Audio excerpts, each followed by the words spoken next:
मैं आलोक कुमार और आप देख रहे हैं खबर सुप्रभात समाचार। आज मैं देश के अंदर यूजीसी, एससी/एसटी एक्ट और आरक्षण के सवाल पर माहौल गर्म है। पक्ष और विपक्ष के लोग आंदोलित हो रहे हैं। ऐसी स्थिति में हम एक शिक्षाविद, पेशे से प्रोफेसर, समाजसेवी डॉक्टर अंबिका प्रसाद सिंह से हम मिलते हैं और जानना चाहते हैं कि एक पेशे से प्रोफेसर, शिक्षाविद और समाजसेवी डॉक्टर अंबिका प्रसाद जी क्या कुछ कहते हैं इन सवालों पर। और इसके साथ ही हम चलेंगे स्वर्ण समाज से आने वाले एक औरंगाबाद के चर्चित सामाजिक कार्यकर्ता जो बेवाकी से अपनी बातों को रखते हैं, राय को प्रकट करते हैं।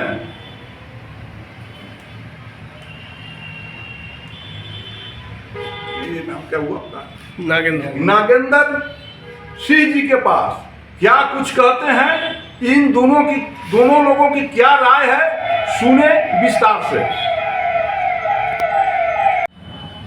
अंबिका बाबू, आप दलित समुदाय से आते हैं, शिक्षाविद भी हैं, समाज सेवी भी हैं और पेशा से आप प्रोफेसर भी हैं। तो हम आज जानना चाहेंगे आपसे कि आज देश के अंदर एससी/एसटी कानून, यूजीसी और आरक्षण का स्वर्ण समुदाय के लोग विरोध कर रहे हैं, समाप्त करने की बात कर रहे हैं, यहाँ तक कि वे लोग आंदोलित हो रहे हैं। क्या कहेंगे आप? क्या समझ है आपका उनकी मांगों पर? देखिए, ये जब संविधान बना था उस समय आरक्षण का मसौदा एक तैयार हुआ था और उस मसौदा के तहत जो आज आरक्षण मिल रहा है या एससी/एसटी एक्ट के जो मामला है, इसका बहुत जगह लोग दुरुपयोग भी करता है। ये हम भी एक्सेप्ट कर रहे हैं। दुरुपयोग कर रहे हैं लोग? हाँ, दुरुपयोग कर रहे हैं। ऐसा नहीं होना चाहिए।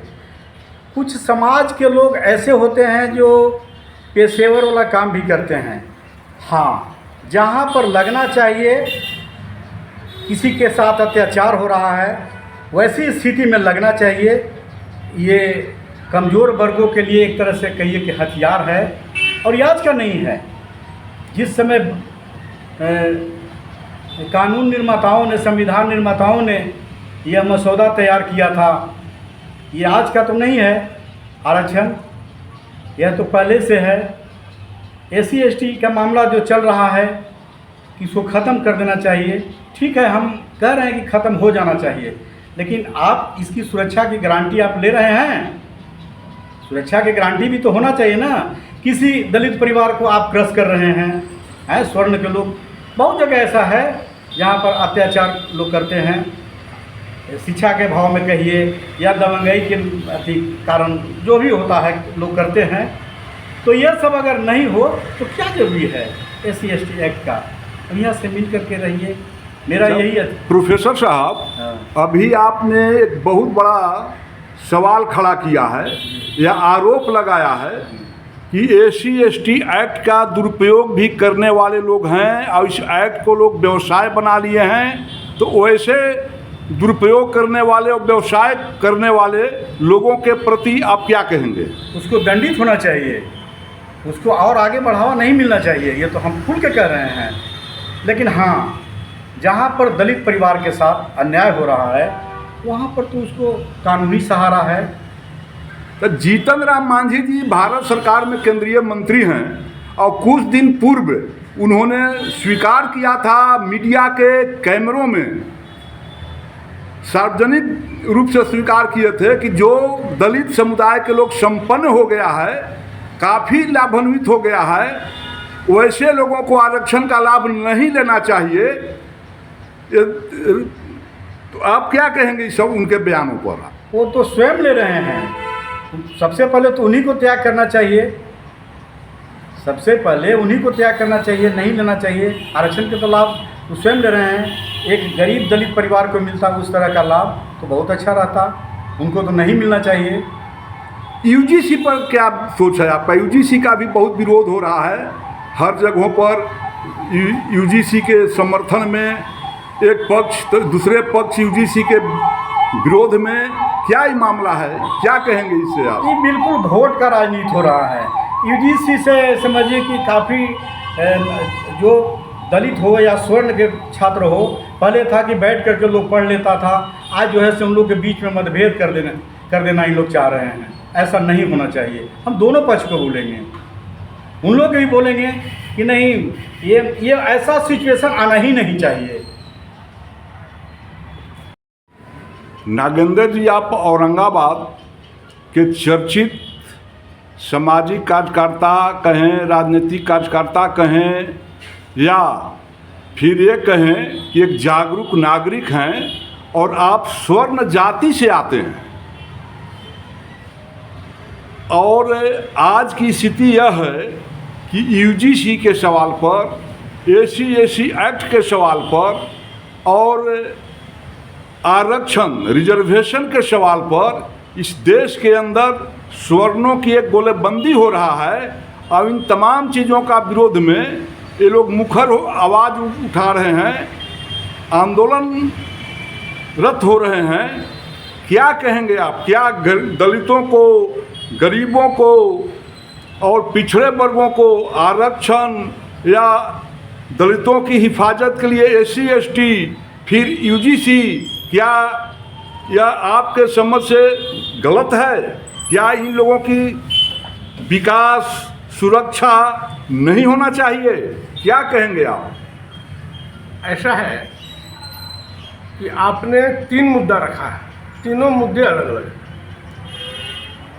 यूजीसी का जहाँ तक मामला है, यह विश्वविद्यालयों में भेद पैदा करता है, बच्चों के अंदर जातिगत आधार पर भेदभाव करना, यह बिल्कुल अनुचित है, अन्यायपूर्ण कार्य है।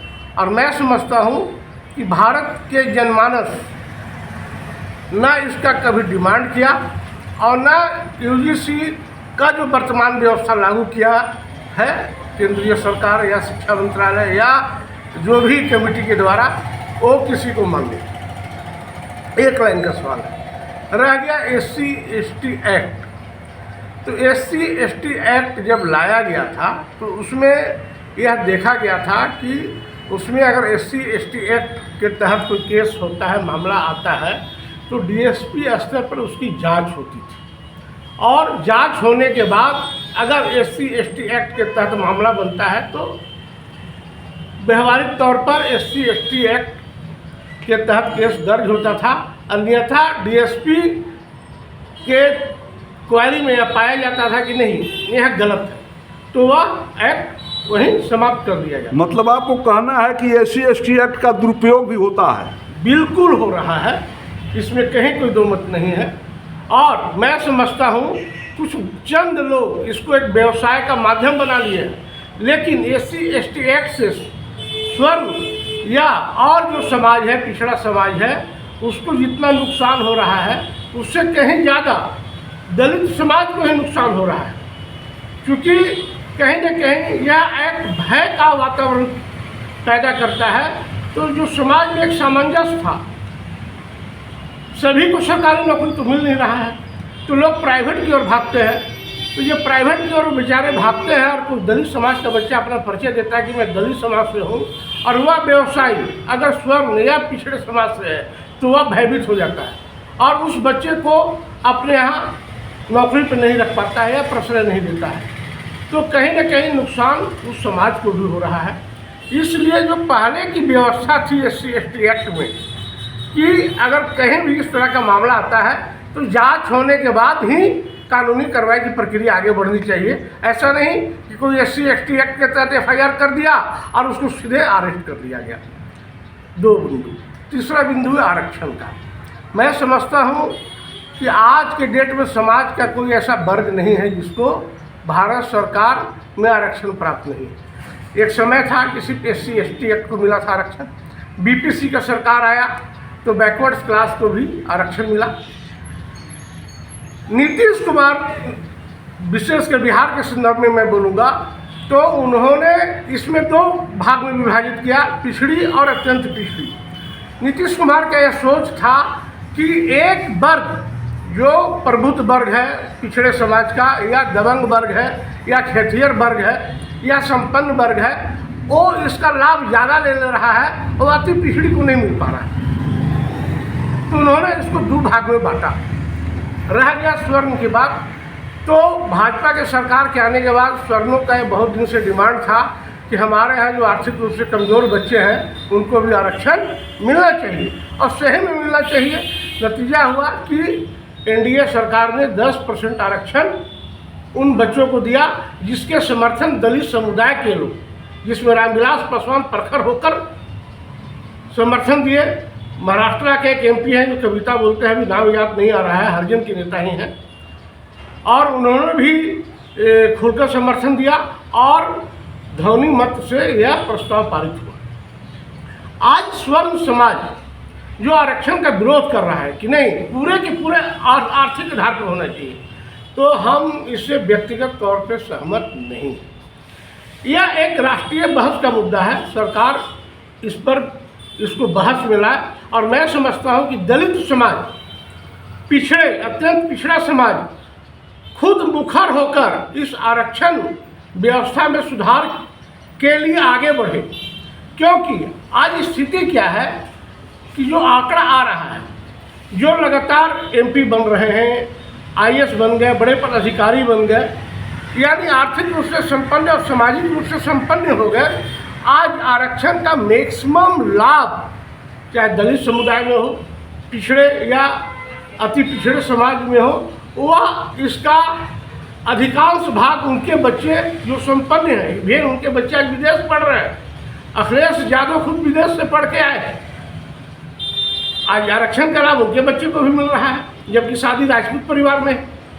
केंद्रीय मंत्री जीतन राम मांझी जी ने भी कहा है, एक हम देखा था और सुना भी है, सोशल मीडिया और तमाम मीडिया में चल रहा था उनका बयान कि आरक्षण से जो लाभ लोग संपन्न हो गए हैं उनको आरक्षण का लाभ नहीं लेना चाहिए।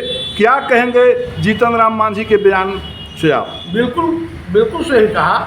मैं कहता हूँ कि सबसे पहले जो संपन्न हो गए हैं हर तरीके से, चाहे वो सामाजिक दृष्टिकोण से, आर्थिक दृष्टिकोण से, जो दलित और पिछड़े के लोग आज संपन्नता की ओर अग्रसर हैं, उनको सबसे पहले स्वेच्छा से त्याग करना चाहिए आरक्षण, ताकि मतलब आप कहेंगे कि जीतन राम मांझी को भी त्याग कर देना चाहिए? बिल्कुल त्याग कर देना चाहिए। लेकिन बयान तो दिए हैं, त्याग नहीं ना किए। चिराग पासवान को बिल्कुल त्याग कर देना चाहिए। हम तो देखते हैं कि चिराग पासवान दलित नेता के रूप में बराबर केंद्रीय मंत्री रह रहे हैं, और टिकट स्वर्णों को करोड़ों में बेचते हैं, और दलित के नाम पर, अपने जाति के नाम पर अगर किसी को टिकट देते भी हैं तो अब या तो बहनों को देते हैं या अपने किसी और परिवार को दिए होंगे। मतलब कि आरक्षण का लाभ जो बड़े बड़े संपन्न लोग दलित समुदाय से हैं उन्हीं को मिल रहा है, और जो दलित हैं, कमजोर हैं, नहीं मिल रहा है, जो जरूरतमंद हैं उनको नहीं मिल रहा। यूँ कहिए कि आरक्षण की चटनी अपने परिवार को ही बांट रहे हैं, अपने समाज को नहीं। तो अभी जो स्वर्ण समुदाय के लोग जो विरोध में आवाज़ बुलंद कर रहे हैं, धरना प्रदर्शन और आंदोलन, यहाँ तक कि देश के राष्ट्रीय राजधानी दिल्ली के जंतर मंतर तक भी लोग विरोध प्रदर्शन करने की तैयारी कर रहे हैं, जैसा कि मुझे जानकारी है। क्या कहेंगे आप? मैं एक बात कहूँगा, जब कोई स्वर्ण राजपूत या ब्राह्मण या भूमिहार या कायस्थ IAS होता है, जब तक वो IAS की कुर्सी पर बैठता है उस समय तक स्वर्ण के गरीब बच्चों और गरीब परिवार पर उनका नज़र नहीं जाता है, और जब वो रिटायर्ड हो जाते हैं तो स्वर्ण का नेता बनने को आतुर हो जाते हैं।